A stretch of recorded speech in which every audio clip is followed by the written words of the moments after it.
Une fois de plus, la politique française au Mali frise le ridicule.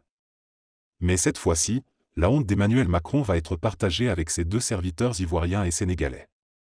Le ministère des Relations extérieures français a lancé un projet impertinent visant le Mali. L'idée étant sans doute de lever les sanctions contre le Mali à condition que les médias français tels que RFI soient rétablis au Mali. Les régulateurs de l'audiovisuel du Sénégal, du Bénin et de la Côte d'Ivoire ont entamé une médiation pour le rétablissement du signal de France 24 et de RFI au Mali. Les deux médias du groupe France Média Monde ont été suspendus définitivement dans le pays depuis la fin du mois d'avril.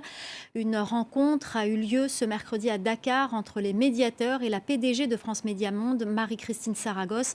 Écoutez-la.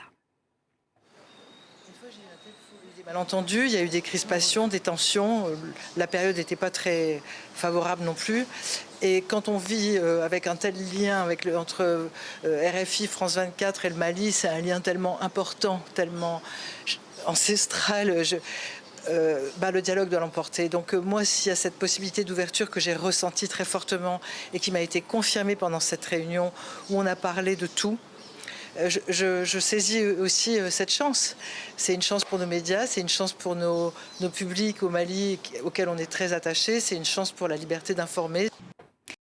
Rappelons que les sanctions de la CEDEAO contre le Mali sont le fruit des instructions d'Emmanuel Macron à ses préfets Alassane Ouattara et Macky Sall. J'en appelle à la CEDEAO, l'organisation régionale, et à l'Union africaine pour prendre les décisions qui conviennent et que la France appuiera. Je condamne avec la plus grande fermeté cela. Je compte m'entretenir dès demain avec le président Nana Akufo-Addo, président en exercice de la CEDEAO, pour l'appeler à prendre toutes les décisions utiles en la matière.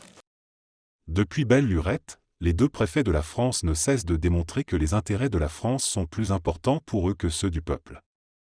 C'est pourquoi ils ont décidé d'accueillir et de discuter avec la PDG de l'un de ces médias sur ce projet fou et insensé. Plusieurs réunions entre les chefs d'État de la sous-région n'ont abouti à aucune entente au sujet des conditions de suspension des sanctions contre le Mali. Les présidents de la CEDEAO n'arrivent pas à être d'accord sur les termes de la levée des sanctions contre le Mali car il est évident que ces sanctions font du mal à tous les pays de la sous-région. N'ont-ils pas compris qu'en ce qui concerne le Mali, l'époque où les décisions se prenaient à l'Élysée est révolue?